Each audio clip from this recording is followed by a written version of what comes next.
Paz, irmãos, abra sua Bíblia no livro de Efésios, capítulo 4.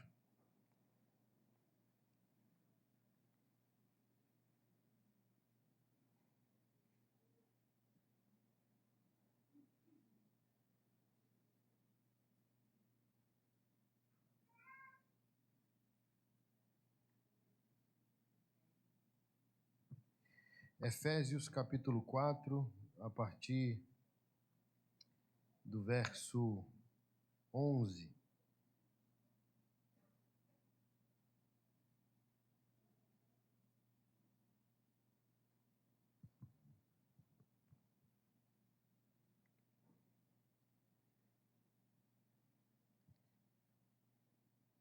Está escrito: Ele designou alguns para apóstolos, outros para profetas, outros para evangelistas, outros para pastores e mestres. Eles são responsáveis por preparar o povo santo para realizar a sua obra e edificar o corpo de Cristo, até que todos alcancemos a unidade que a fé e o conhecimento do Filho de Deus produzem e amadureçamos, chegando à completa medida da estatura de Cristo. Então não seremos mais imaturos como crianças, nem levados de um lado para o outro, empurrados por qualquer vento de novos ensinamentos. E também não seremos influenciados quando nos tentarem enganar com mentiras astutas. Em vez disso, falaremos a verdade em amor, tornando-nos, em todos os aspectos, cada vez mais parecidos com Cristo, que é a cabeça. Ele faz que todo o corpo se encaixe perfeitamente, e cada parte, ao cumprir sua função específica, ajuda as demais a crescer, para que todo o corpo se desenvolva e seja saudável em amor. Pai, nós te louvamos e te agradecemos pela tua santa palavra e pedimos ao Senhor que fale conosco, nos confronte, nos transforme e nos envie segundo a sua vontade. É a nossa oração em nome de Jesus. Hoje à noite eu quero compartilhar com os irmãos a grande diferença entre nascer de novo e ser um evangélico.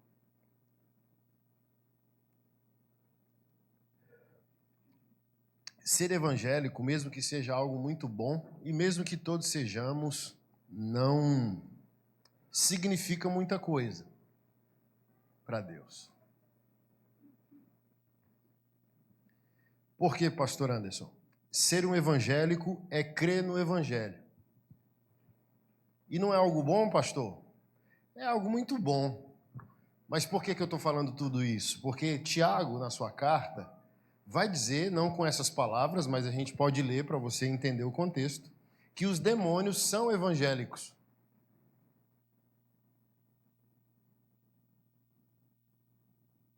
Os demônios acreditam no que nós acreditamos. A gente acha que é o contrário, né? Se ele é um demônio, ele não acredita. Não, ele acredita, ele só não obedece. Ele reconhece o fato. Então, o que é ser um evangélico? Reconhecer o fato. Crer que a palavra de Deus é a verdade. Crer que Deus é eterno, perfeito, santo, juiz, advogado, criador, sentenciador de anjos desviados e de seres humanos que não se converteram. Então, lamentavelmente, nós podemos ser evangélicos sem o novo nascimento. É por isso tanta coisa errada em nossas igrejas. Por isso tanta coisa errada na minha vida, na sua vida. Às vezes o nosso problema é uma falta de santificação naquela área. Mas talvez o nosso problema é falta de novo nascimento mesmo. Se esse problema ele se perpetua e nunca se transforma, nunca muda, é um grande sinal que talvez você não nasceu de novo. Só é um evangélico, um frequentador de igreja, que é algo muito bom. É melhor estar aqui hoje à noite do que em qualquer outro lugar na cidade, numa balada, num bar, entendeu? Mas também é perigoso se a gente não tomar decisões.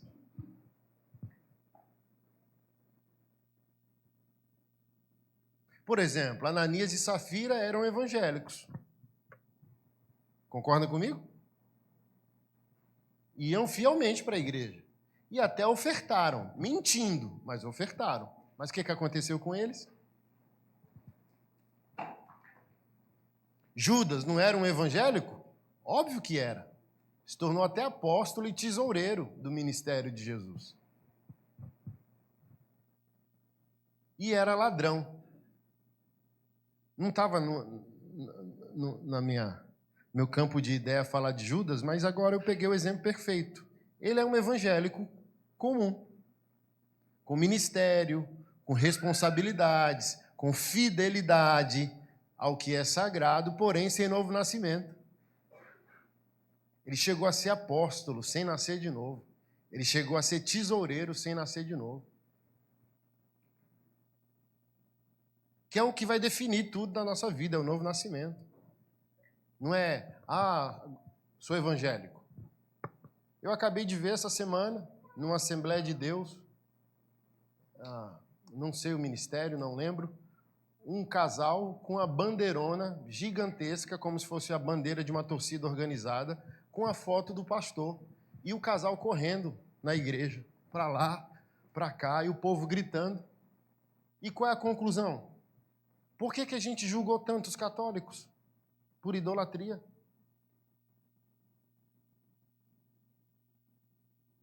Sendo que eles têm uma vantagem maior que a nossa, eles estão melhor que nós no juízo de Deus. Por quê, pastor Anderson? Os ídolos deles estão mortos. Não falam, como a Bíblia diz, não ouvem, como a Bíblia diz. E um ídolo vivo?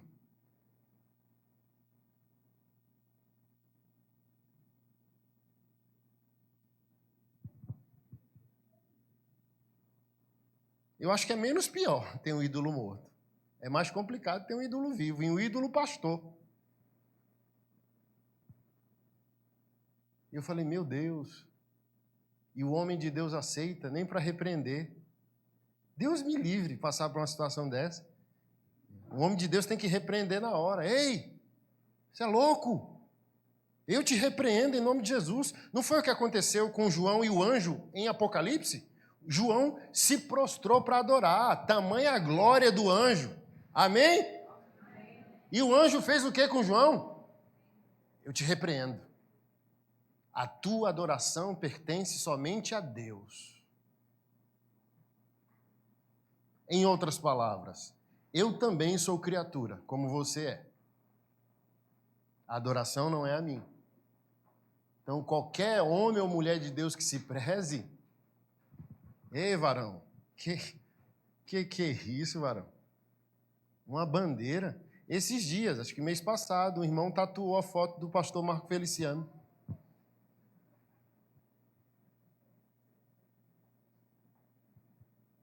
Tatuagem é pecado, desde que não seja a foto do seu pastor que você idolatra.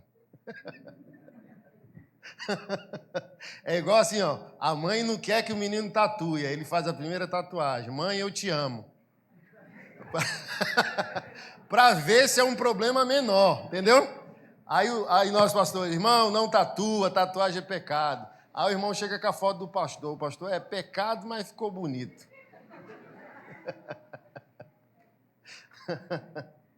Eu falei, rapaz, os evangélicos hoje estão brincadeira não. E o problema para eles sou eu com a barba grande. Eu falei, tá complicado, né? Imagina o pastor, igreja lotada, você chega no culto, os irmãos com a bandeira do pastor e a foto da mulher do pastor na bandeira. Não. Abaixa isso aí, vai queimar isso aí lá fora. Está repreendido. Por quê? Aceitar a idolatria é se colocar como réu diante do Senhor. Quem aceitar a idolatria é julgado junto com o idólatra. E voltando para o texto que a gente leu, pastor Anderson, por que isso tem acontecido? Porque nós estamos infantilizando o povo de Deus quando nós não pregamos o evangelho de maneira honesta, de maneira completa. Aí o povo de Deus fica infantil. O povo de Deus é crente só no domingo e é santo só no sábado que antecede a ceia. Então, esse ensino que nunca amadurece, só infantiliza, ele permite que o evangélico viva como se fosse ateu durante a semana e como se fosse crente no domingo. Principalmente se é domingo de ceia. Por quê?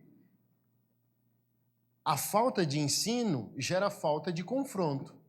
A falta de confronto não gera mudança. Aí a gente vira novos religiosos. A gente diz que abandonou a religiosidade de outras religiões, aí veio para Jesus, aí veio para a igreja. Mas talvez a gente virou a mesma lógica de quando era religioso em outras religiões. Que é só o domingo. O importante é o domingo. O importante não é o que eu aprendo no domingo para viver durante a semana.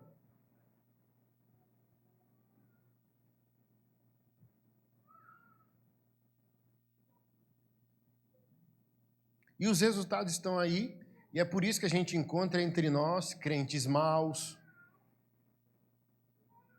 Ou você é, ou eu sou, ou nós conhecemos um crente mau.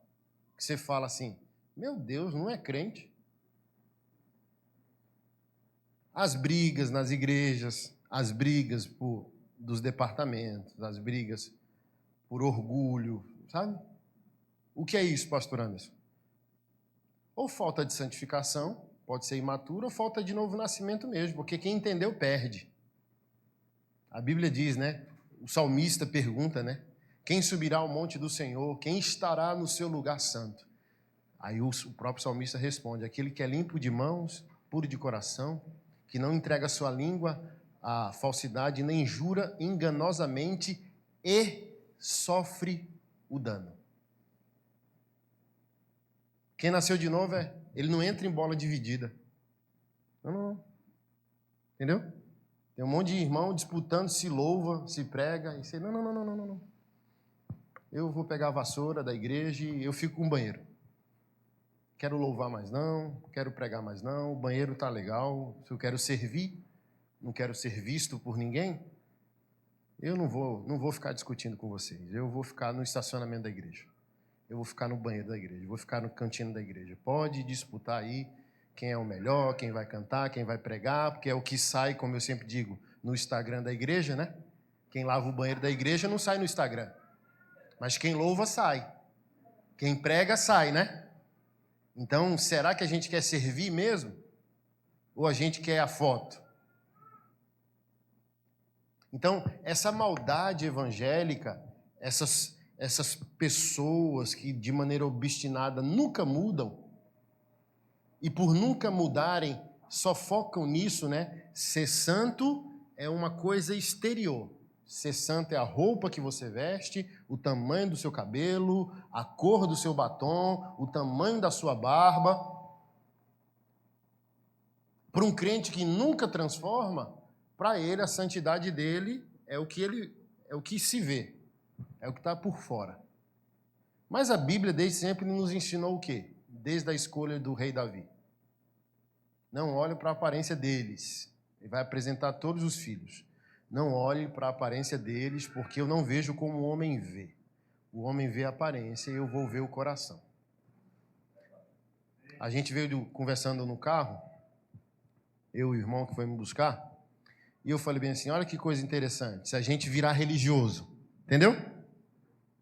Religioso igual filho perdido, filho pródigo, que não se perdeu fora, se perdeu dentro.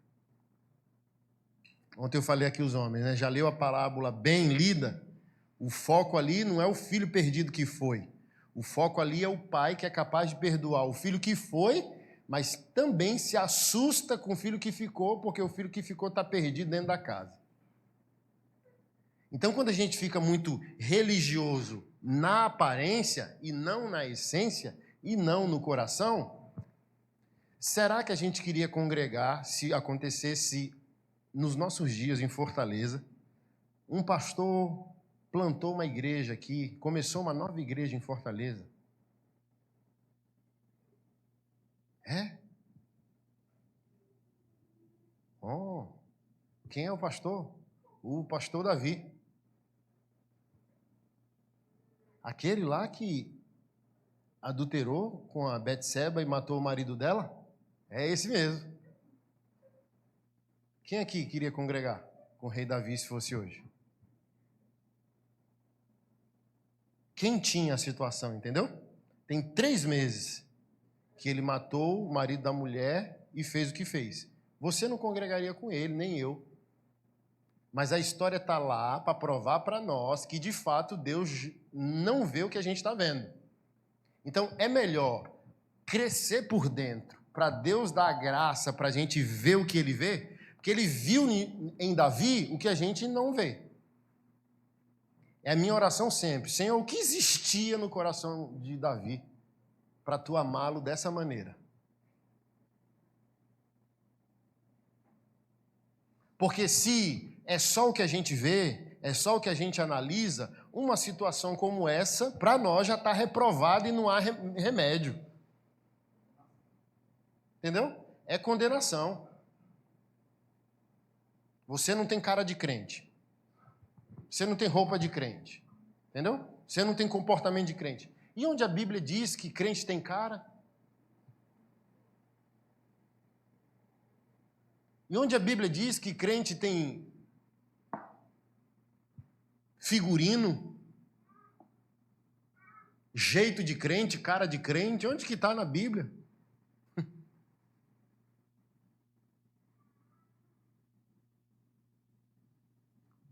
É Jesus com a mulher samaritana, é aquela conversa ali que define um crente no Novo Testamento. É o que define um crente em Jesus, é a conversa de Evangelho de João, capítulo 4. Os meus pais dizem que se adora a Deus desse jeito e naquela montanha. E os seus pais dizem que se adora a Deus desse jeito e naquela montanha. Aí Jesus acho que ri, que ele é bem-humorado, e diz, mulher, tu não sabes, mas chegou a hora que Deus procura seus verdadeiros adoradores que o adoram em espírito e em verdade. Não é mais naquele monte e nem naquele. Onde que é então, Jesus? Descubra. É em espírito e em verdade. Já se perguntou o que é em espírito e em verdade? É o ministro de louvor, né? Fecha os olhos, adoremos em espírito e em verdade. A gente fica meio perdido. O que é espírito e em verdade? Fechar, apertar mais os olhos, tentar se concentrar para alcançar um nirvana espiritual? Não sabemos, mas fato é, Jesus está tirando a adoração e a santidade de um lugar geográfico, de uma aparência, dizendo, Deus não quer mais. Agora descubra-se por dentro. Que foi o que Davi encontrou. Já é uma grande pista. Salmos 51, que é a canção que ele fez para se arrepender do que ele fez contra Urias e Betseba. Está lá assim, ó, uma estrofe da canção. Se sacrifícios te agradassem, eu os daria. Mas tu, ó Senhor, não resistes a um espírito contrito, coração quebrantado. Já é uma grande pista. Que é o mais difícil. O que é mais difícil, pastor Anderson? Ser crente por dentro. É mais fácil ser crente por fora. Ué, é só comprar a roupa certa, a cor do batom certo, e como eu vi um pastor assembleano há 2 meses. Pastor, uma entrevista, acabou o culto, a mocinha da mídia foi lá. Pastor, por que a nossa igreja, o homem não pode ter barba? Aí o pastor na cara dura. Assim, ó, nem ficou coradinho. A Bíblia não proíbe barba, mas na nossa igreja não pode.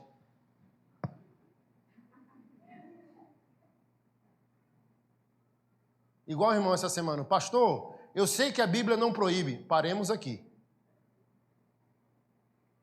Eu não vou construir um diálogo com você, você dizendo, a Bíblia não diz mais. Não, eu não estou interessado. Se a Bíblia não diz, não me importune. Como diz o humorista, não me venham com bolodórios. Assim, para evitar a fadiga, como diz o outro. Não vamos começar essa conversa, não? Meu Deus, como assim o pastor está dizendo? A Bíblia não proíbe. E a igreja tem um código interno à parte da Bíblia. É a Bíblia que norteia a nossa vida, varão. Assim, ó, só o salmo já quebra o argumento do pastor. A unção desce pela barba do Arão.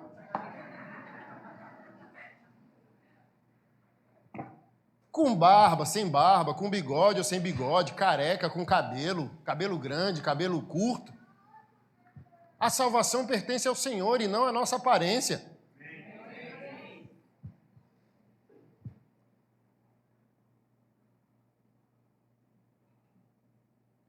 Aí esse irmão, não, um outro irmão, esses dias aqui, não sei se foi aqui, em outro lugar, o varão da igreja, para o diácono, na rua, encontrou o irmão. Paz, Senhor, varão, boa tarde. Paz, Senhor, varão, boa tarde. Paz, Senhor, varão, boa tarde. Passou direto. Quando se encontraram na igreja, falou, nunca mais me dê a paz do Senhor na rua de bermuda, para que as pessoas concluam que eu não sou crente como você não é. Me respeite.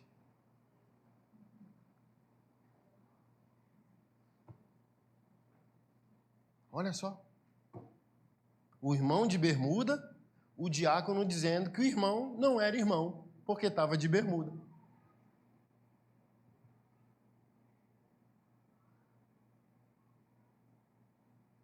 E a gente vai deixando a vida nos levar. E a igreja vai indo, crescendo, aceitando verdades fora das Escrituras. Aí daqui a pouco a gente está com um grande berçário religioso para lidar.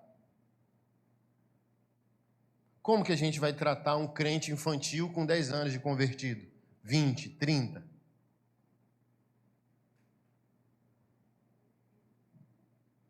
Tratei um pouco com os homens. Foi ontem, né? É essa infantilização que na hora de uma responsabilidade para se arrepender, a gente espiritualiza, culpa o diabo. Ah, o diabo está furioso, é o diabo que se levantou. E às vezes é a própria pessoa. Aí citei o próprio exemplo do rei Davi. Ele fez isso, matou o marido da mulher, adulterou com a mulher, engravidou a mulher, Deus julgou ele, Deus fez o menino morrer. E nenhuma passagem da Bíblia, essa história está em 2 de Samuel, capítulo 11, 12 e 13, em nenhum versículo o homem de Deus repreende o diabo. Em nenhum momento o profeta de Deus diz, olha, eu repreendo a ação demoníaca, eu repreendo espírito tal. Não. Por quê? Tem situações na nossa vida que não são espirituais. São decisões nossas.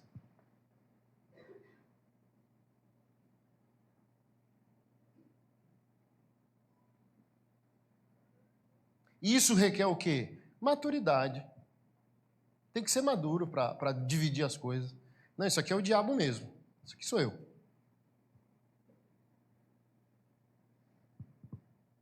É igual o erro que nós, pastores, a maioria de nós, cometeram, e se eu cometi, eu não quero cometer mais, que é assim, ó, quando estamos pregando para casal. Aí as meninas, as nossas irmãs, se sentem as perfeitas com essa interpretação bíblica que é, tá bom, a Bíblia diz que foi a mulher que pecou.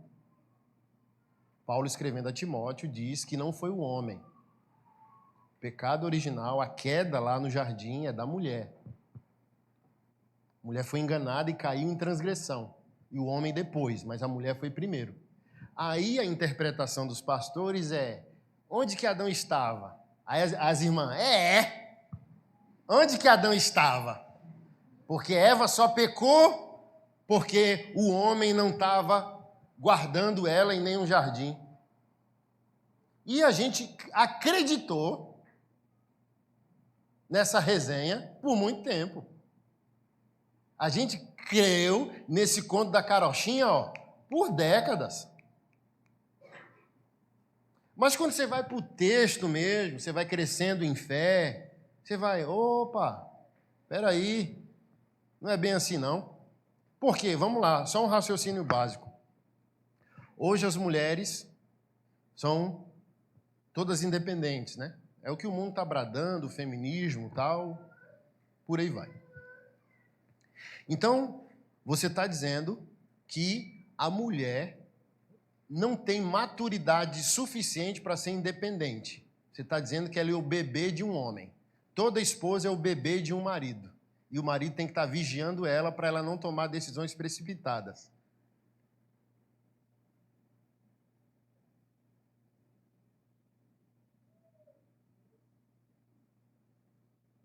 Porque se Adão estivesse guardando, as mulheres diziam, opressor!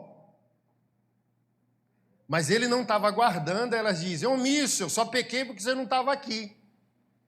Mas a gente faz isso com as nossas crianças. Eu tenho 4 filhos, a gente faz isso com os filhos.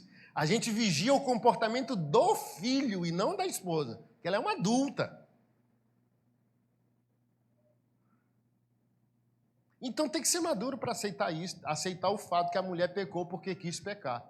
Que é o que o texto diz, e a mulher viu, está lá em Gênesis, capítulo 3. E a mulher viu que o fruto era desejável para lhe dar conhecimento. Acabou a conversa, está no texto. E o ver ali não é o ver dos olhos, é o ver da cobiça, que a Bíblia vai dizer no Novo Testamento. Cobiça dos olhos, soberba da vida. É o desejar existir de maneira paralela à ordem que Deus deu. Então, enquanto a gente é menino, a gente vai aceitando essas narrativas. Mas quando a gente vai amadurecendo, a gente vai dizer, não, a mulher é responsável também.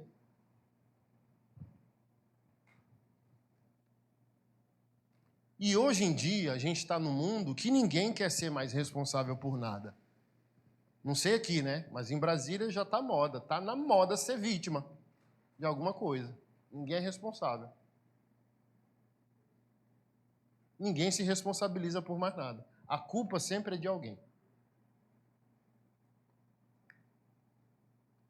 Chegou aqui não, né? Graças a Deus. Está só em Brasília. Então, irmão, Jesus não foi para a cruz para você sentar numa cadeira de igreja. Agora eu concluo a introdução para a gente poder voltar para a Bíblia, para o verso. Jesus não morreu na cruz do Calvário para você ter uma cadeira cativa em uma igreja. A sua fé precisa se desenvolver. A sua fé precisa crescer. Deus tem um objetivo na sua vida. Você é filho de Deus. Amém? Amém. O Salmo 127 vai dizer que o filho é uma flecha na aljava do pai. O filho é uma flecha na aljava de um pai guerreiro. E se você é filho de Deus, Deus quer aqui, ó, na aljava que fica nas costas do guerreiro, pegar a flecha, botar no arco, mirar na cara do diabo e soltar a flecha. Então, se você é filho de Deus, é crente, é evangélico mesmo, de crer e praticar, você é a arma que Deus quer usar para destruir as obras do diabo. Não é isso que está na Bíblia? E o Filho de Deus se manifestou para destruir as obras do diabo. Jesus foi uma flecha perfeita. Nós somos imperfeitos, mas somos uma flecha. A gente é de madeira, ele é a de prata que mata o lobisomem mesmo. Sabe? Mata o vampiro. A gente é de madeira, a gente não é lá essas coisas. Mas pelo menos dá para distrair o diabo, entendeu? Mas o que está acontecendo? A gente virou só crente igrejeiro, crente frequentador de banco, crente chato, crente ranzinza, crente vigilante da salvação do outro, fica medindo o tamanho da saia da irmã, a cor do batom da irmã, está igual os fariseus, não entra e não deixa ninguém entrar. Não usufrui da vida plena e nem deixa ninguém usufruir. Por exemplo, Ezequiel 34, é um juízo contra os pastores. Mas tem lá um juízo contra as ovelhas. As ovelhas gordas está lá, que comeram do pasto e depois destruíram o resto para ninguém comer. Beberam de águas limpas e depois contaminaram a água, sujaram a água para ninguém beber. Aí, ó, Antigo Testamento. Então, o crente ruim sempre tem. Tem um povo ruim misturado com o povo de Deus que nunca muda, nunca santifica, nunca se parece com Jesus. Porque aqui é um grande sinal. Se o tempo passa e você continua parecido consigo mesmo, você não nasceu de novo. E eu dou um conselho para você: saia desse culto refletindo se você nasceu de novo. Se você nunca para de xingar, se você nunca para de brigar, se você nunca para de trair, se você nunca para de fazer barraco, se você nunca para de ser violento, se você nunca para de agredir verbalmente sua esposa, sabe? Se você nunca abandona esse pecado, saia desse culto hoje desconfiando se você nasceu de novo. Porque quem nasceu de novo não para frequentar a igreja apenas, mas para viver em boas obras preparadas de antemão para que vivêssemos nela. Efésios capítulo 2, verso 14.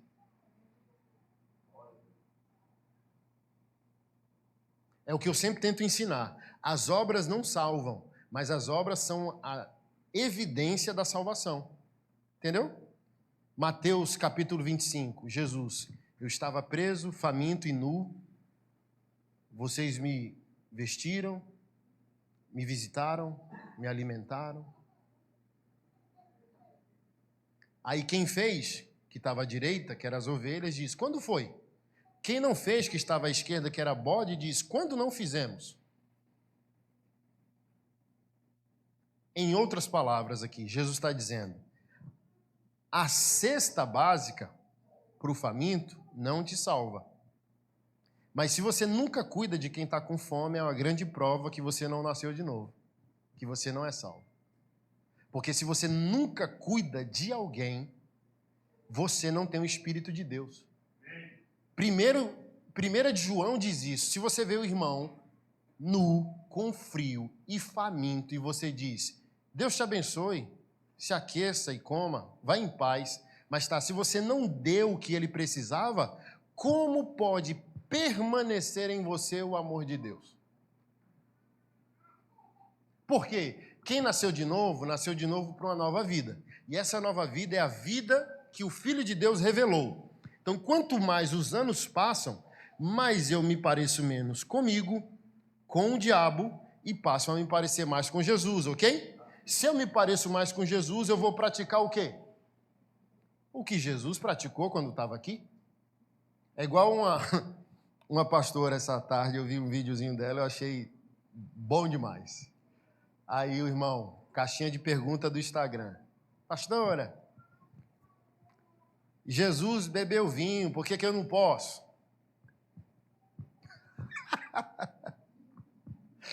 Aí ela falou assim: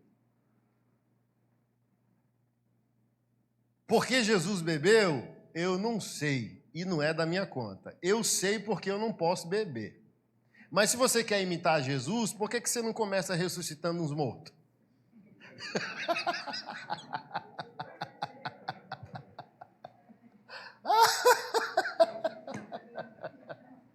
Quebrou o argumento, né? Porque assim, quem está na carne quer um versículo bíblico para ficar pior do que é. Entendeu?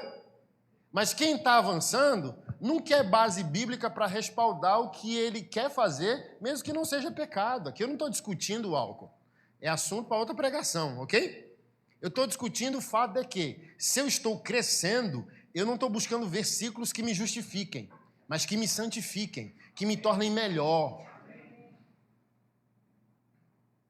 E não legitime algo que eu quero fazer.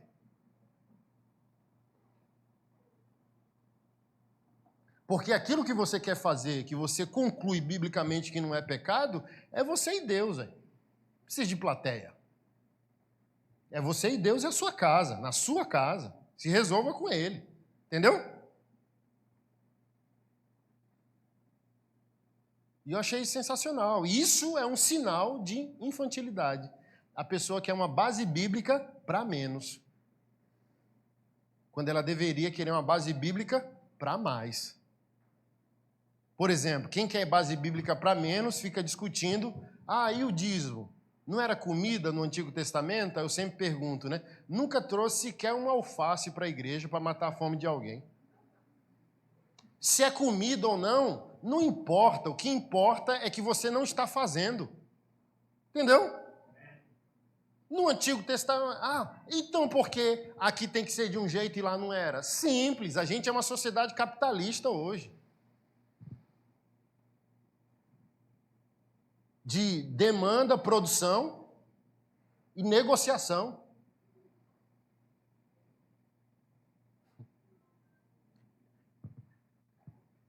Eu vou dar o testemunho do irmão na bexiga da minha caixinha de Instagram.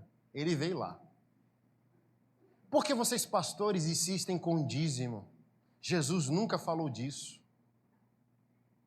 E o dízimo no Antigo Testamento era comida. Aí eu perguntei, você já levou uma sacola de alface para a tua igreja? Não. 1 quilo de tomate, um boi.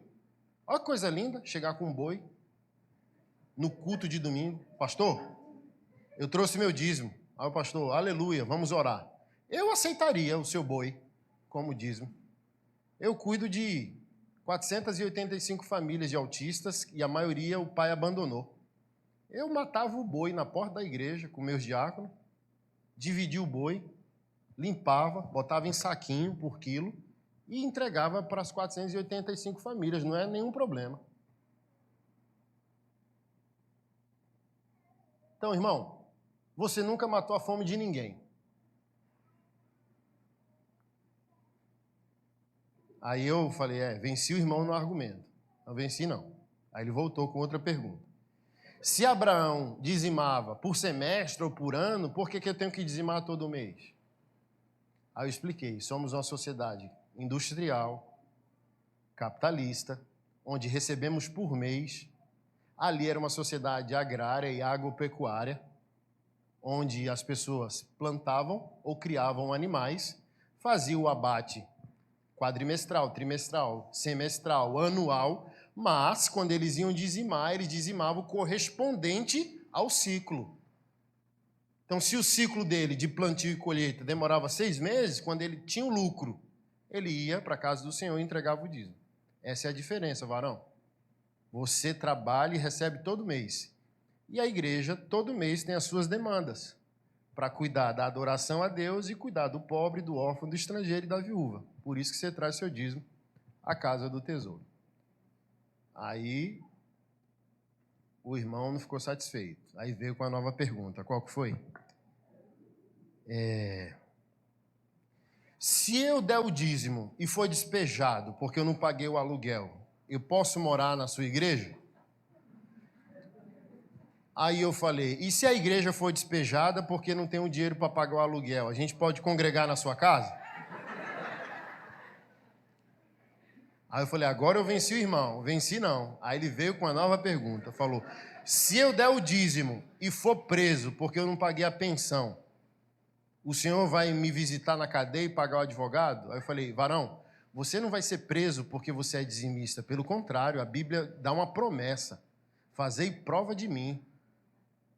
E é algo tão extraordinário a realidade de Malaquias ali, e é infantil quem não entende. Quando eu entendi, eu tinha a mesma dificuldade, mas quando eu entendi, 3 versículos eu amo na Sagrada Escritura. João 3,16, versículo mais conhecido do mundo.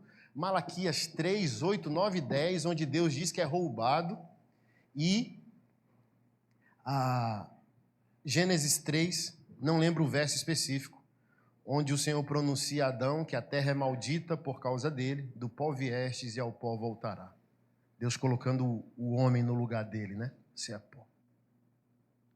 E por que Malaquias me emociona? Porque um Deus invisível está dizendo que é roubado materialmente. E eu tenho que, se eu quero amadurecer, eu tenho que me incomodar. O menino na fé nem percebe. Quem quer amadurecer na fé fala, o radar. Opa, calma aí. Deus é invisível. Deus é imaterial. Ninguém vê Deus. Deus não tem CNPJ. Onde que é a conta de Deus? Qual o banco de Deus? Tem que... Do que o Senhor está falando? Aí Deus chama a gente para uma reunião. Para tirar a gente do berçário, tirar a mamadeira e dizer, olha, gente, não quer mais mamadeira, quer crescer. Aí Deus chama você para um papo de adulto.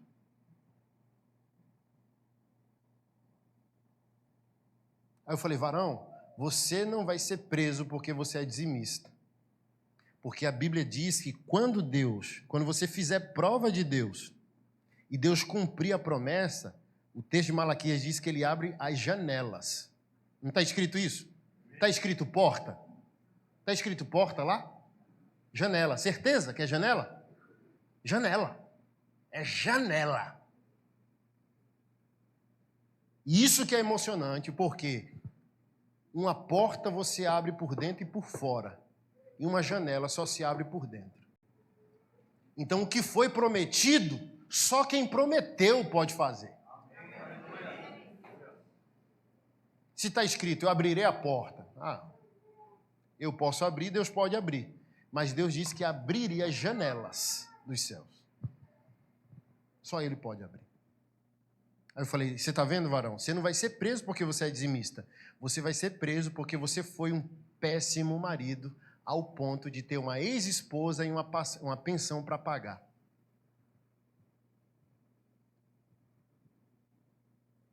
Aí o irmão sumiu. Aí nessa ele sumiu. Porque pegou nele, né?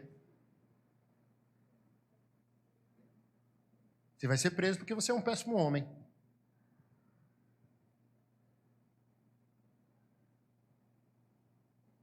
Então, olha a conversa de criança. Sendo que o texto que nós lemos é que diz que o Senhor colocou na igreja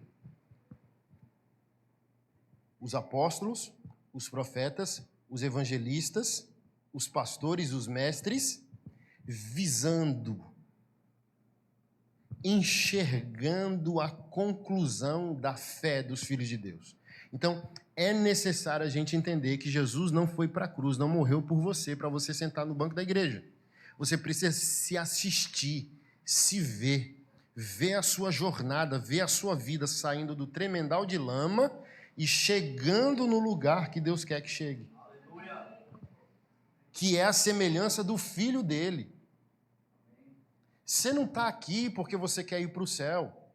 E, na verdade, como eu sempre digo, o crente não quer ir para o céu. O evangélico não quer ir para o céu, não. Ele não quer ir para o inferno. Porque quem não quer ir para o inferno não quer sofrer. Quem quer ir para o céu é porque encontrou a comunhão com Jesus. A satisfação é a comunhão com Cristo. Eu quero o céu porque o céu é resultado da comunhão com o eterno. E é esse lugar que eu quero. Você nem pensa no inferno. Você já saiu desse lugar. Você pensa em quê? Em comunhão, em adoração, em pertencimento.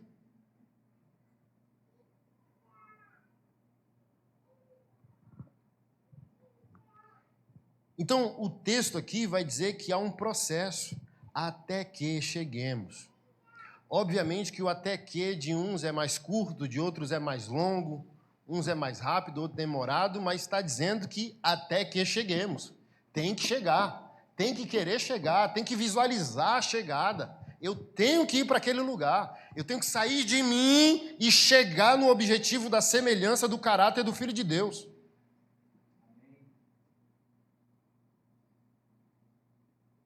Mas o que acontece? Acontece o que aconteceu com os irmãos que estavam rodeando Jesus naquela situação da mulher com fluxo de sangue.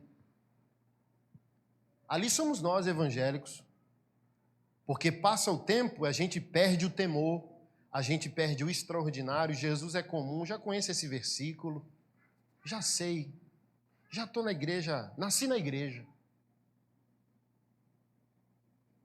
E quando isso acontece, você para de acessar a sua herança, a sua identidade e o que Jesus tem para te conceder, porque virou rotina. Você virou um evangélico não praticante. De tanto falar mal do católico não praticante, criamos o evangélico não praticante. Aí vem uma mulher, vencendo a barreira hostil da doença, que era fluxo de sangue.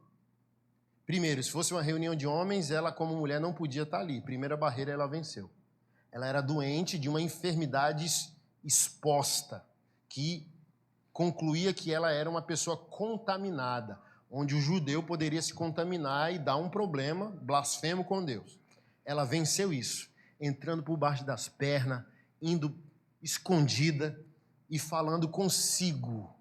Então, ela viveu isso aqui, ó, até que cheguemos. Ela viu, falando consigo, se eu só tocar a orla de suas vestes. Porque ela considerava que o Filho de Deus não é comum. Ele não é o filho de Maria, ele não é o filho de José, ele não é irmão do fulano. Ele é o Cristo de Deus, ele é o portador da promessa. Aí ela toca e saca o milagre. Saiu de mim virtude quem me toca. Aí Pedro diz, Senhor, a multidão te espreme, tu pergunta quem te toca? É isso. Quem espreme Jesus? Os evangélicos. A gente está aqui, ó, aleluia. E às vezes não sacou o que era para sacar, não acessou o que era para acessar, não recebeu o que era para receber. Veio parecido consigo mesmo e saiu parecido consigo mesmo. Porque a cada culto a gente deixa um pedaço de nós morto na cruz. E a gente sai da congregação dos santos com um pedaço a mais de Jesus, entendeu? Então, a cada culto, a cada oração, a cada obediência, a cada oferta, a cada jejum, a tudo que nós fazemos para a glória de Deus, o próprio Espírito Santo vai lá, arranca um pedaço de Adão, arranca um pedaço de Eva, arranca um pedaço de você e coloca um pedaço de Jesus. Fala, ó, o mosaico está montando, ó, tinha nenhum. Já montou Lego? Ou já montou quebra-cabeça? É isso, ó. O Espírito Santo está chegando lá, ó. Não tinha nenhuma peça no quebra-cabeça, já tem 10, está faltando 999. E você tem que ver, até que, você tem que enxergar que você tem que concluir esse Lego. Você tem que montar esse quebra-cabeça. Senão vira rotina religiosa. E nada difere das outras religiões que a gente tanto fala mal.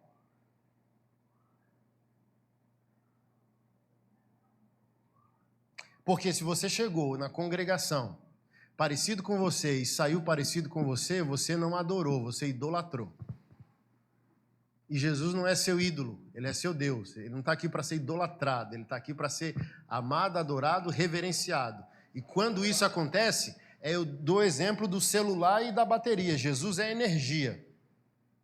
A gente é o celular, a igreja é o carregador. O que acontece com essa mistura? Meu celular está ali, ó, pediu o carregador emprestado do irmão. Jesus é energia, o carregador é a igreja, o celular sou eu. Quando terminar o culto aqui, o meu celular vai estar parecido com ele mesmo? Não, ele recebeu toda a carga que a energia é capaz de dar a ele. Esse é o culto para o crente. Essa é a obediência para o crente. Então, se você ainda se parece com você não adorou, não. Você idolatrou. Igual um amigo meu, ainda lembro, quando eu não era crente. Rapaz, eu amo tanto a Deus, tenho tanto temor de Deus que eu nem falo o nome dele.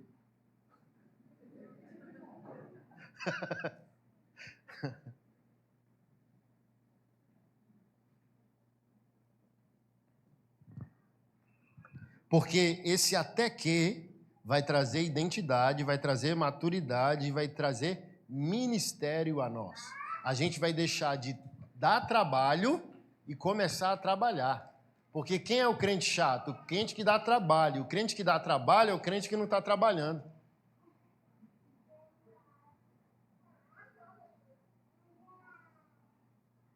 Pode ver, quem mais reclama numa igreja, talvez não é quem está trabalhando, porque o trabalho ocupa a língua e ocupa a mente.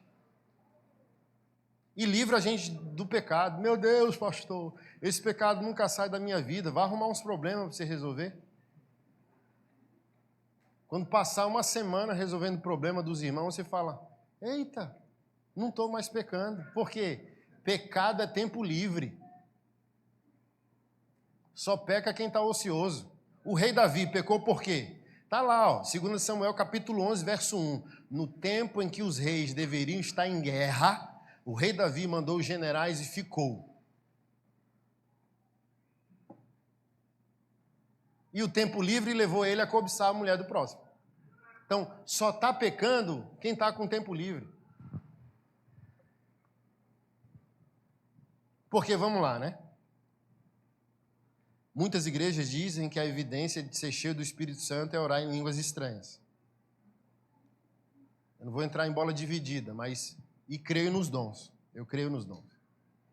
Mas o mais interessante é, o mesmo Espírito Santo que encheu você para você ficar decanta lamanébias, não é o mesmo Espírito que fecha a sua língua com o fruto do Espírito Santo, que é domínio próprio? Como que é o Espírito Santo? Você decova lamanaias. E o Espírito Santo não faz nada para frear a sua língua dura com a sua esposa. Nem terminou o culto, você já está falando duro com a esposa. Na porta da congregação. Mas você diz que é o Espírito Santo com você, não decanta lamanábias. Aqui, ó. Entendeu? Oh, tchu, chei. Os outros, um som do helicóptero, sabe? E algum showzinho. O dom virou show para muitos. Mas, se é o Espírito Santo fazendo você orar em línguas, o mesmo Espírito Santo fecharia a sua boca na vida. Para não tramar, não gritar, não xingar, não ofender, não falar mal dos outros. Alguém me perguntou um dia, pastor, você crê em cair no Espírito Santo, no poder de Deus? Eu falo, macho, se é poder de Deus, quem fica de pé? Mas se é poder de Deus derrubando, por que não é poder de Deus levantando e o povo vivendo diferente? Porque todo mundo, ó, o cai, ó, o Espírito Santo. Mas as pessoas não estão levantando santas. Elas não estão levantando diferente.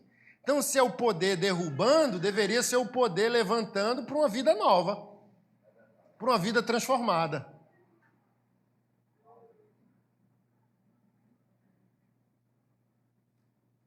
E concluindo um pouco, ser cheio do Espírito Santo não é orar em línguas, porque 1 Coríntios 12, lá no final do capítulo, vai dizer, todos são apóstolos?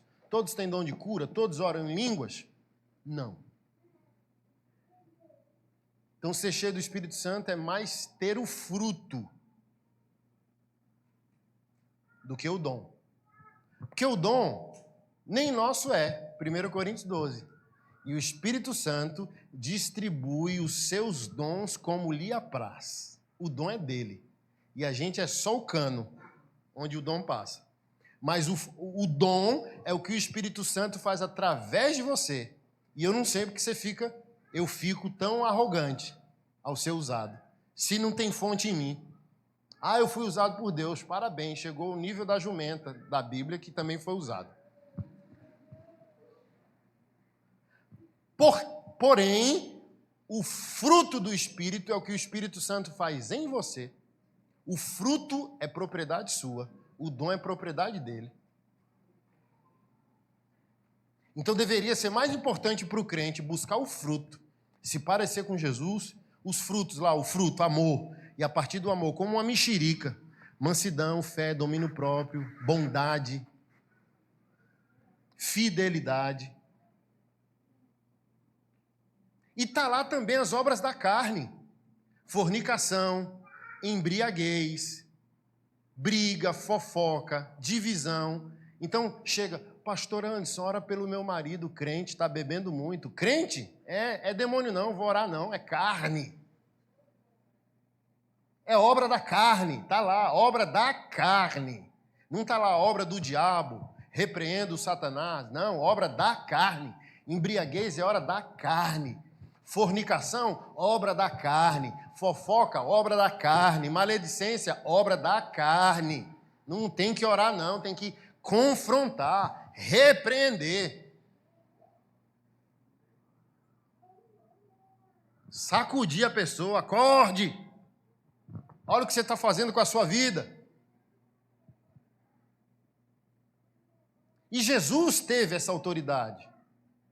Chamou Judas de amigo e chamou Pedro, discípulo de Satanás. Isso é amor.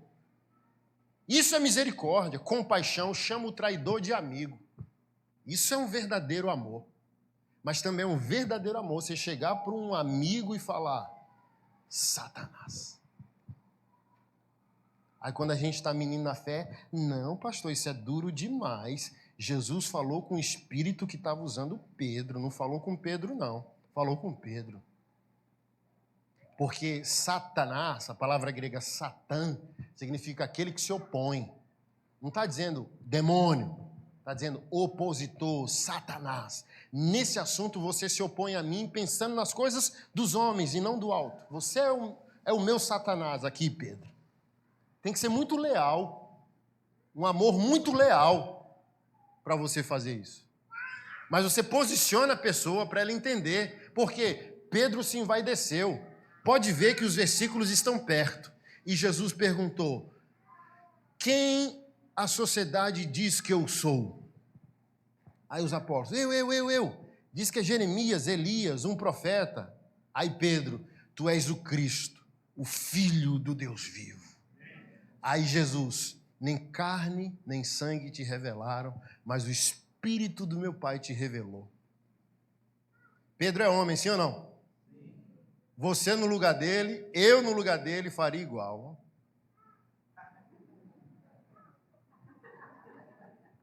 Viu aí? Viu aí? Nem carne nem sangue, seus carnais. Aí virou a elite de Jesus. 15 minutos depois, Jesus, no mesmo jantar, tá lá os versículos pertinho, mesmo jantar, Jesus: é necessário que o Filho do Homem seja entregue e morto. E começa. Aí esse mesmo Pedro que virou o Zé Bonitinho gospel, arrogante, altivo, Espírito Santo fala comigo, Espírito do Eterno comunica-se comigo, vai aconselhar Deus. Ó Jesus, poupa-te a ti mesmo, não faz isso. Então é isso que acontece quando a gente é infantil. O pouquinho que a gente é usado, a gente fica arrogante e o Senhor, por amar a gente mesmo, se a gente nasceu de novo, vai dar uma boa martelada em nós. Então, olha só, Pedro é usado pelo Espírito Santo agora, 15 minutos depois ele é usado na carne por Satanás. Satanás só joga a seta, vai, fala o que você não deve e sai correndo. Aí Pedro pega a seta e vou dar uma aula de teologia para Deus. Você, o conselheiro de Deus, o mentor de Deus. Foi como Maria, ela é mãe da humanidade de Deus, mãe da humanidade de Jesus, a mulher mais importante da história da existência humana, a mulher mais santa que já pisou nessa terra, porque se fosse mentira, Deus tinha escolhido você, ou a minha mãe ou a minha mulher, mas escolheu ela. Se escolheu ela, ela é a mulher mais adequada para o que aconteceu, ok? Mas como toda mãe poupa o filho do sofrimento, a mãe que discipulou, treinou o filho, reconhecendo e sabendo que ele era o Messias, quis proteger o filho da morte. E o que Jesus Cristo fez? Parece um desrespeito, né? O que ele disse para a mãe, primeiro na transformação de água em vinho, depois próximo à crucificação: mulher, o que tenho eu contigo? Na infantilidade a gente, nossa, ele foi grosseiro com a mãe. Na maturidade a gente vai entender, Jesus ali era Deus. Estava falando para sua serva, sua filha, sua criatura: ei, Maria, dessa linha para lá, eu sou teu filho, porque tu é mãe da minha carne, tu é mãe da minha humanidade. Dessa linha para cá, eu sou o teu Deus. E a minha agenda não te importa.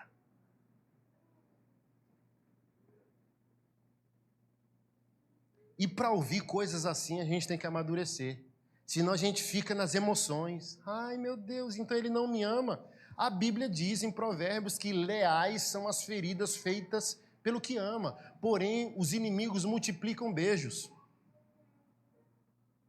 Eu desconfio mais do amoroso. Eu desconfio de um pastor amoroso, mas desconfio menos de um Silas Malafaia da vida, porque eu prefiro ouvir logo de cara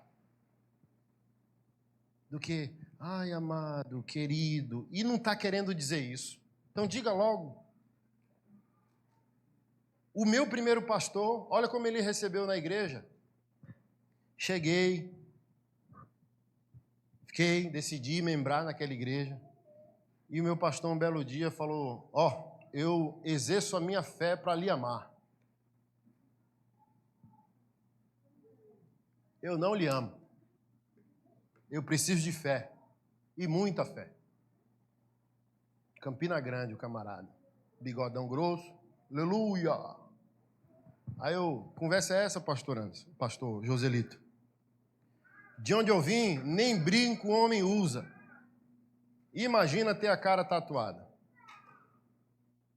Eu exerço minha fé para lhe amar. Eu não lhe amo naturalmente. Não tem amor em mim por você.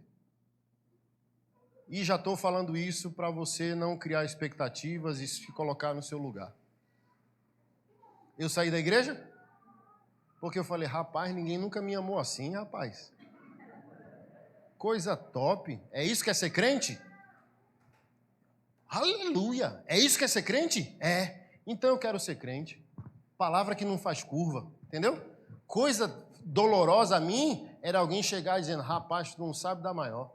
Estava lá uma comunhão na casa do pastor e o pastor sentando sarrafo em você, ó. Isso me tiraria da igreja. Agora o pastor chegar no meu olho e dizer: eu não lhe amo, viu? Naturalmente eu não lhe amo. Mas eu busco fé em Deus para em Cristo Jesus lhe amar. Você pode conviver com isso? Eu falei: demais da conta. E estou aqui, virei pastor.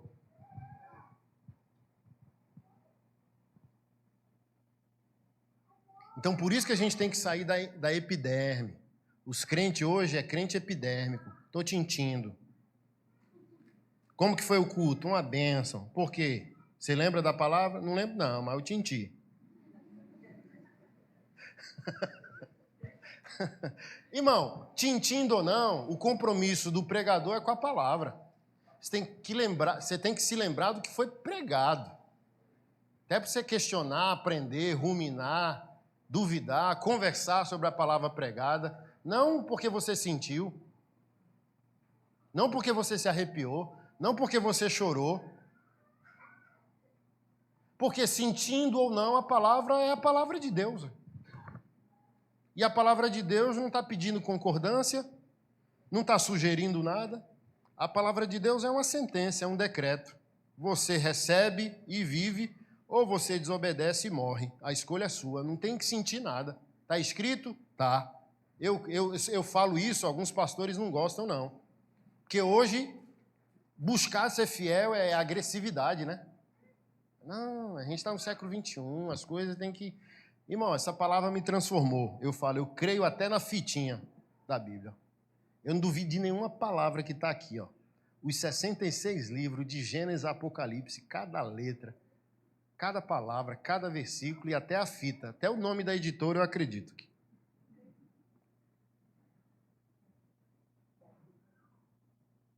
Se eu sentir, é graça de Deus.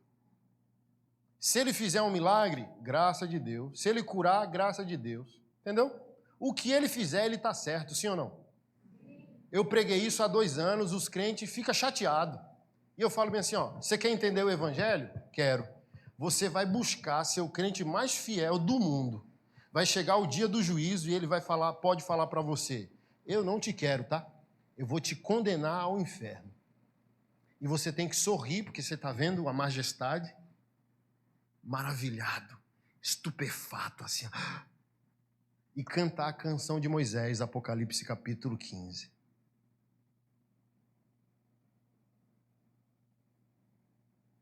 Oh, Altíssimo Rei, quem não temerá o teu santo nome?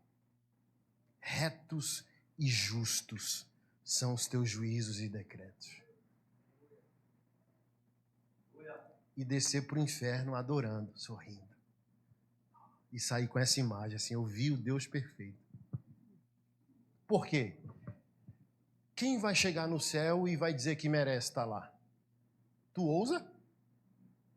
Quem vai chegar no inferno e vai dizer, eu não mereço estar aqui, não? Quem ousará? Ninguém. Então percebe que é tudo bônus? Se ele curar, glória a Deus. Se ele não curar, continua sendo Deus, como diz a música. Fez viver, ele é Deus. Fez morrer, ele é Deus. Curou, ele é Deus. Não curou, ele é Deus. Acabou, não tem conversa. Ele é criador, a gente é criatura. Ele não está aqui, sabe? Não é a igreja, não é um mercado religioso e Deus, um empresário da fé, para a gente vir e, sabe, fazer a feira que a gente quer. Não, a gente vem para a igreja para se render. A gente vem para a igreja para dizer, eu sou réu, eu sou culpado, mentiroso, limitado, pó da terra, e eu vim aqui para reconhecer a minha pequenez diante do Criador. Se no culto o Criador te deu um bônus, sai saltitando. Ô glória, ele me deu uma bênção, ele prosperou, ele curou, ele mudou, ele restaurou, tudo presente da bondade dele. Mas o que está acontecendo hoje? Ah, eu vou sair da igreja, as coisas não funcionam. Você não veio para uma palestra. É culto.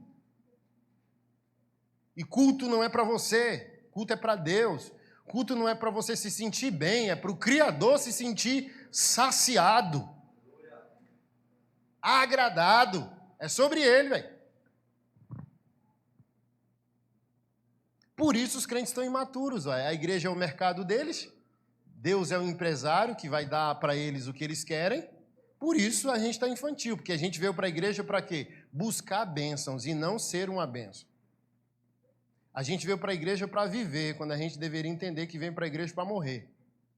A gente veio para a igreja para ser crucificado, varoa.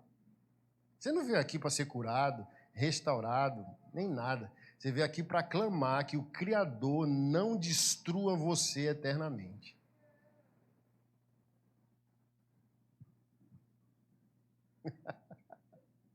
Olha que boa notícia. Aí alguém emocionado vai dizer, mas o evangelho não é boa nova, pastor Ades? É, para quem entendeu amar.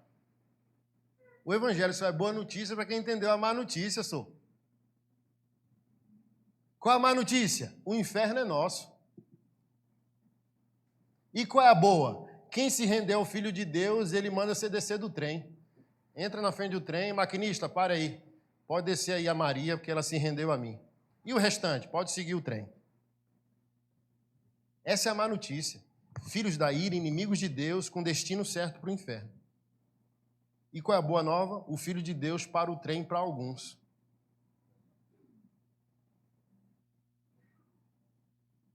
Aí hoje Deus é o nosso servo, não é mais o nosso Senhor. Uma mocinha no meu Instagram, pastor, eu conheci um rapaz pela internet, decidimos não namorar e se noivar, como ter a confirmação de Deus? Aí eu falei bem assim, esses crentes não se enxergam mais, eles não se escutam. Eu falei, irmã, tu leu o que tu escreveu para mim? Na frase que tu colocou 3 verbos. Conheci, decidi, noivei. 3 verbos.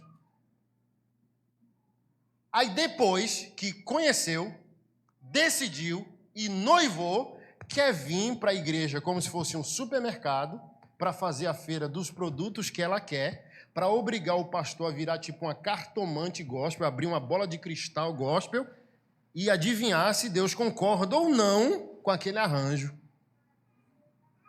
Eu falei, irmã, Deus é o teu Senhor, não é o teu servo, não. Tu tinha que procurar a confirmação antes dos 3 verbos e não depois. Mas isso é o que faz o crente maturo. Ele busca o Senhor quando tudo dá errado. Mas tem que buscar o Senhor antes de dar errado. Tem que buscar o Senhor na primícia. E o que é primícia? Primeiro fruto de tudo. Então, não entrega um casamento arrebentado.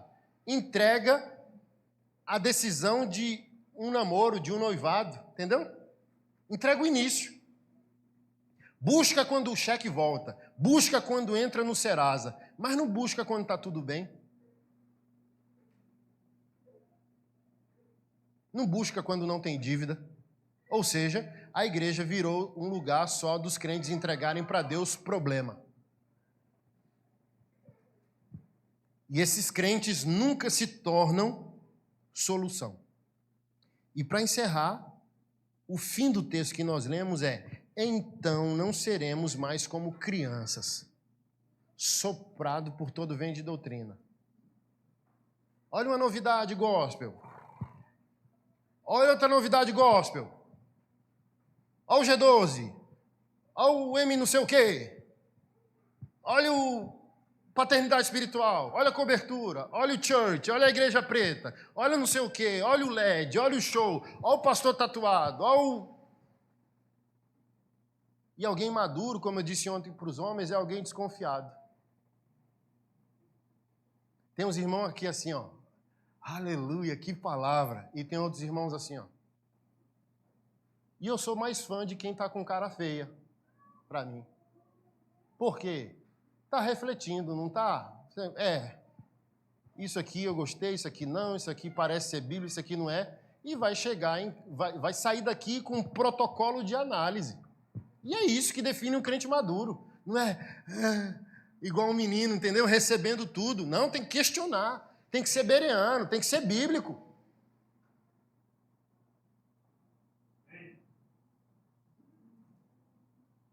Porque você não é mais uma criança.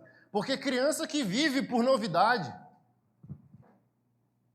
Um exemplo claro para mim disso é, assim como nenhum de nós confiaria em um eu te amo, você quer casar comigo? De uma pessoa que casou 5 vezes. Você é assim, ó. Rapaz. Você confiaria?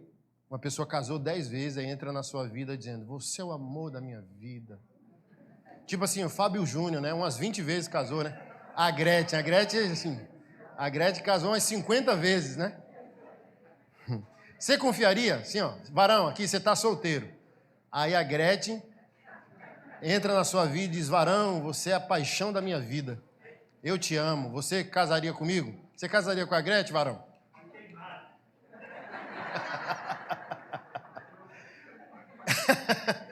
Então vamos lá. Se você não confia no amor de alguém que casou muito, você acha que nós pastores deveríamos confiar em um crente que nunca vive uma aliança com uma igreja e passou por 5 igrejas nos últimos 3 anos?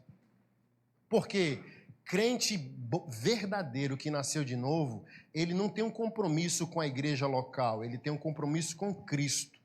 Por isso com a igreja local, ele só sai de uma igreja quando está claro, pelo Espírito e pela palavra. Ele não anda por novidade, ele não é mais menino, porque a igreja que eu decido é o lugar que eu autorizo a criação dos meus filhos. É o lugar onde eu autorizo a bênção sacerdotal que guia a minha vida. Então é uma decisão muito cara, sim ou não? Aí as pessoas, gostei, não gostei, novidade, ali eu vou... minha igreja não tem show gospel. A outra tem, toda semana tem um cantor novo aí, o pastor traz. Aí o ensino para os filhos. Meu pai não é um homem de aliança, hein? Já ensinou, não falou nada, mas já ensinou.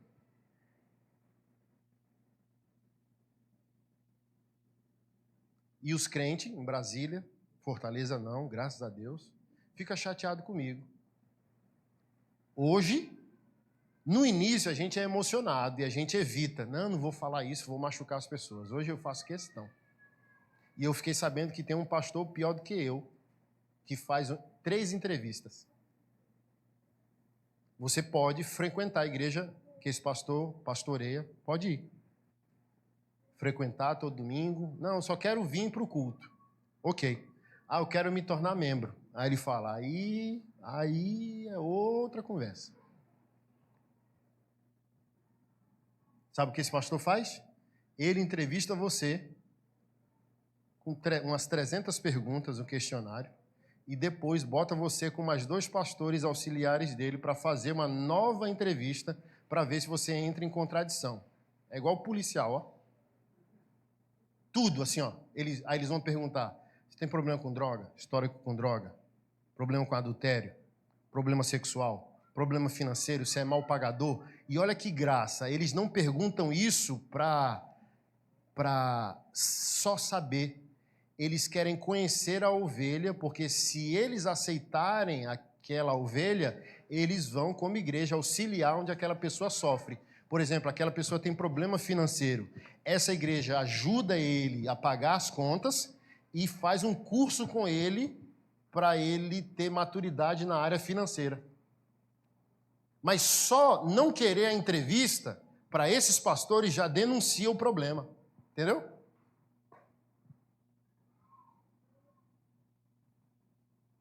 E hoje eu concordo plenamente. Tem que dificultar a vida dos crentes, porque a gente não sabe mais, velho. Virou esse escarcéu todo, a gente não sabe mais quem é evangélico, frequentador de galpão e quem nasceu de novo. Porque assim, ó, para você entender melhor, tá? Todo filho de Deus é discípulo de Jesus Cristo. E todo discípulo de Jesus Cristo é um evangélico. Joia? O evangélico sozinho pode não ser nem discípulo de Jesus e nem filho de Deus. É aqui que está o problema. Por quê? Como eu disse, o evangélico é aquele que crê no evangelho. Mas o discípulo e o filho é o que pratica o evangelho. Então essas coisas elas precisam se casar.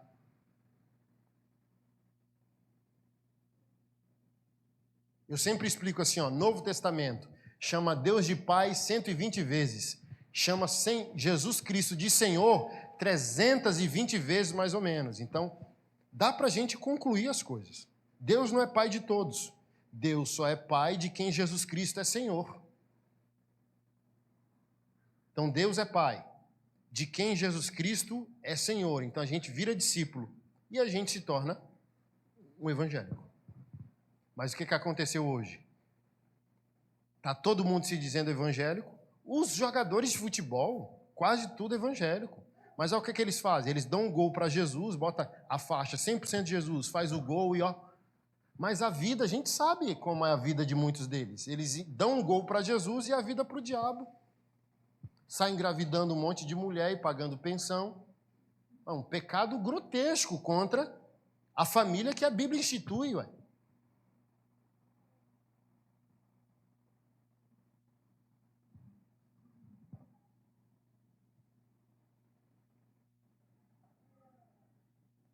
Você não é um adorador de nuca.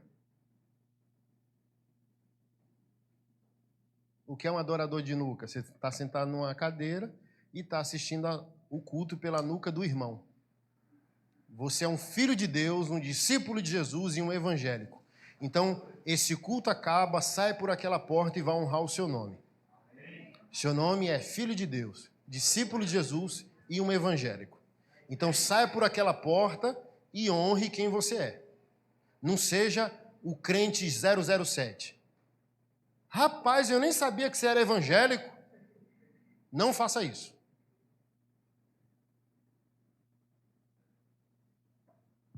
Eu fiquei tão chateado uma vez, fui pregar na Europa, fiquei tão chateado que a igreja lá, sabe, os crentes... Tem igreja lá que acaba o culto, o pastor vai para a porta e acende um cigarro e ó...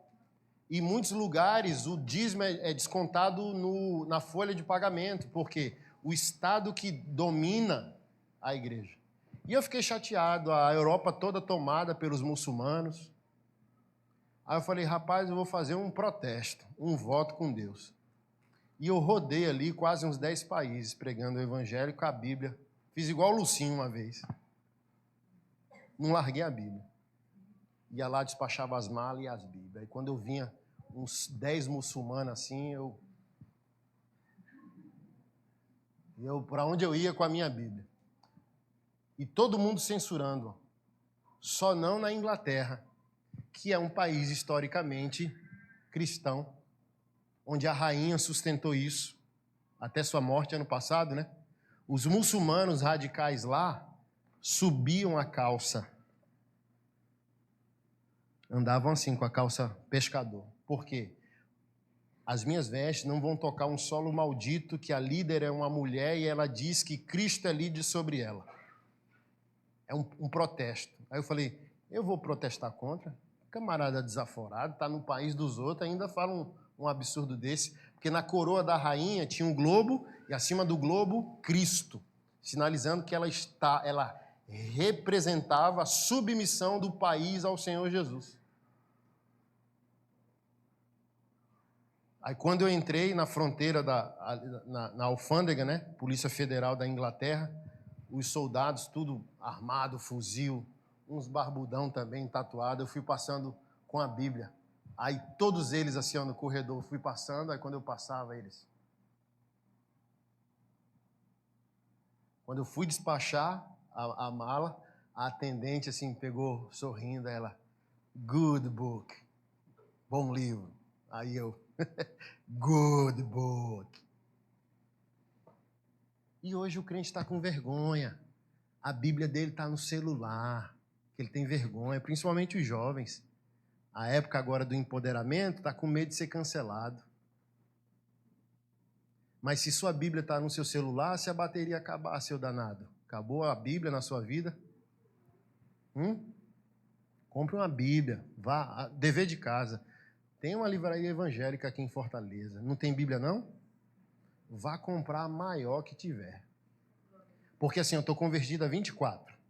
De 24 anos para cá, está morrendo as coisas. Dava domingo, os crentes saíam das cavernas. 5, 6, 7 horas da tarde, a cidade toda tomada, com os crentes tudo armado. E as bichas desse tamanho aqui.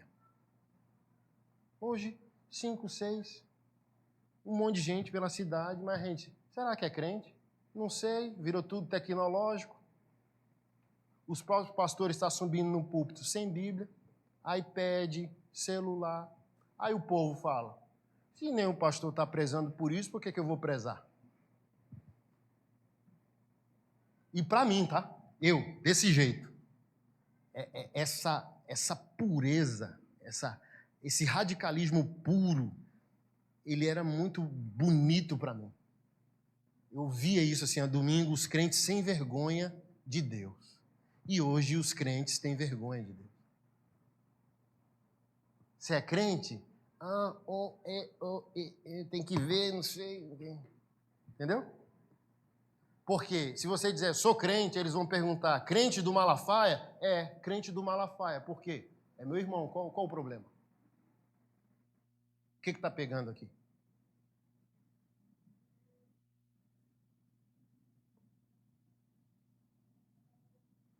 Eu sou crente, mas eu não sou igual. É igual. Entendeu? Porque quem é filho de Deus, Deus é pai, você não tem autoridade para escolher irmão. É ele que decide quem nasceu de novo ou não. Então, até que se prove o contrário, todas as igrejas que se dizem evangélicas são igrejas de Deus, portanto, nossos irmãos. É ele que vai garimpar no final, não cabe a nós.